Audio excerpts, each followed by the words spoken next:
Hello there, and welcome back to another Feminist Knowledge Project video. I'm Samantha Whiteman, and I'm here today at the Maltby versus Dronfield match. So I'm Aiyana Flower. I play football. What's your role on the pitch? I'm a striker for one, and then just a team player near the. Fair enough. So how long have you been at this Dronfield team then?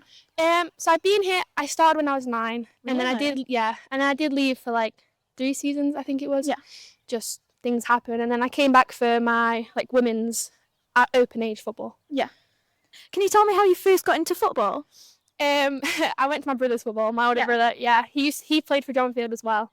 I think I was obviously about 8 at the time, and there was just some girls playing football in a little team. And my mum was like, "Well, we're going to see if you can join in," and I joined in and been playing ever since, really. So it's in the family then, isn't it? Oh, definitely in the family, yeah, definitely. How has your journey been like as a woman in a male-dominated sport then? It's a bit positive, a bit negative, you know. Yeah. You get people who are supportive, you get people who aren't supportive. You're going to have both, but for the most part, it is just such a supportive community. Yeah. So That's really good. Have you ever faced barriers or stereotypes in the sport? I used to play for a boys team, so you used to get loads of negative feedback, just literally from players, mostly people you're playing against, boys. You just gotta get on with it, and I think because I've been doing football for so long and I've been facing so much negative things towards me as a woman, I think you kind of just have to brush it aside, and it's sad that you do have to brush it aside, you have to do it, I guess.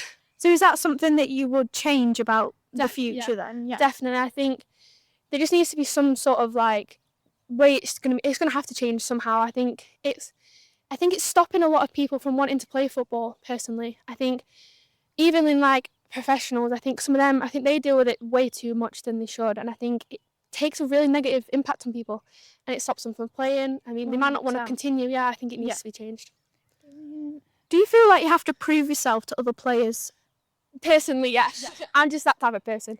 I'm so I need to do well in my sports and personally in my performance, but I think where I am in Dronfield, I've got such a good group of people behind me where they're so supportive. And even if I feel like I haven't done that well, I know they'll be there to tell me otherwise. Yeah, that's really. Can you describe a moment where you felt especially proud of yourself?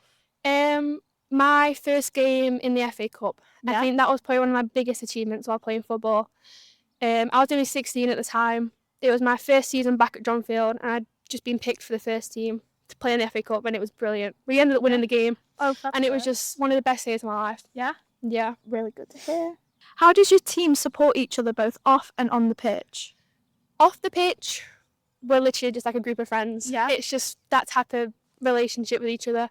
You know, we're messaging each other all the times. We're all messing about in the group chats. Yeah. But then on the pitch, it's one of the most supportive groups of people I've ever played with. Yeah. Yeah, just so supportive. If someone's down, there'll be someone there.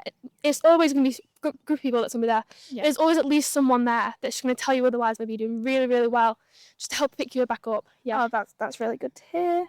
What does feminism mean to you personally, and does it connect to your sport experience? Yeah, definitely. I think you need a group of people behind you, and you need positive energy from females, males, literally anyone. And I think without having the support from everyone, literally everyone, no matter who you are, I think it's amazing for the game, really. Yeah. I think it can really help having that side to the game.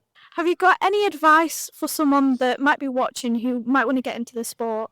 Just do it. Honestly, if you're scared, if you feel like you're not going to do well, just do it, because you've got nothing to lose from it. No. I think if I never started when I was 8, I think I would have got into it eventually. It's one of the things, you just got to try it. And if it's not for you, then fair enough. And then you know. Yeah, you've tried it, and you know you don't want to do it. But I think you've just got to try it. And I'd say especially for young girls who are just starting out, 6, 7 or 8, you've just got to really just get into it and just give yourself a go, because you're never going to go into it if not. You're too scared. And you can't be scared. That's the whole point, yeah. There's just such a good group of people and community in women's football that you'll be so fine when you start. Yeah. Brilliant, yeah. And that's what Aiyana Flower had to say. Hope you enjoyed this video, and go check out other Feminist Knowledge Project videos. Bye!